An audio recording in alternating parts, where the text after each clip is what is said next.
네, 안녕하십니까. 산업안전보건연구원 산업안전연구실의 백빈나 연구원입니다. 저는 산업용 로봇 관련한 산업체 현황에 대해 말씀드리고자 합니다. 국제로봇협회에 따르면 우리나라가 세계에서 5대 산업용 로봇 시장임을 알 수 있습니다. 그리고 한국로봇산업협회에서 수행한 로봇산업 실태조사에 따르면 절반 이상의 산업용 로봇이 제조업에서 사용되고 있음을 확인되었습니다. 이를 통해서 우리나라는 세계적으로 산업용 로봇을 많이 사용하고 있으며 특히 제조업에서 주로 사용되고 있음을 알 수 있습니다. 그리고 산업안전보건연구원의 연구 결과에 따르면 2011년도부터 2015년까지 제조업에서 산업용 로봇에 의해 연간 평균 41.4명의 재해자가 발생할 것을 확인한 바 있습니다. 그리고 산업용 로봇으로 인한 평균 근로 손실 일수는 약 708일로 전체 제조업 재해자의 평균 근로 손실 일수인 352일보다 약 2배 이상 높은 것을 확인되었습니다.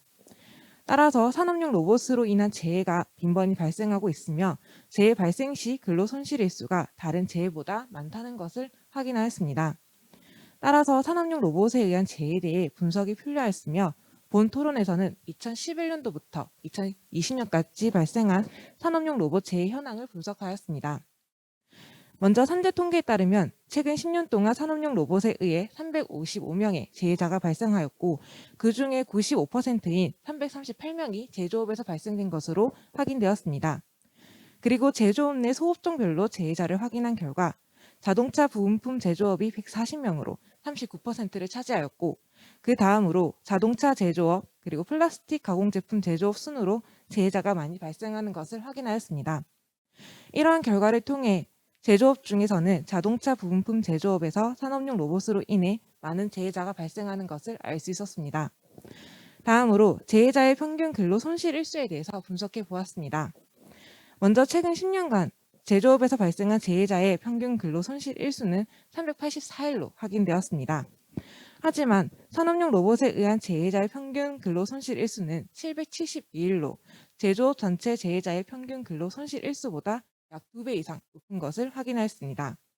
또한 제조업 내 소업종 중 산업용 로봇으로 인한 재해자가 많이 발생한 자동차 부품품 제조업, 자동차 제조업, 플라스틱 가공 제품 제조업에서의 산업용 로봇에 의한 평균 근로 손실 일수도 모두 전체 제조업 재해자의 평균 근로 손실 일수보다 많음을 확인하였습니다.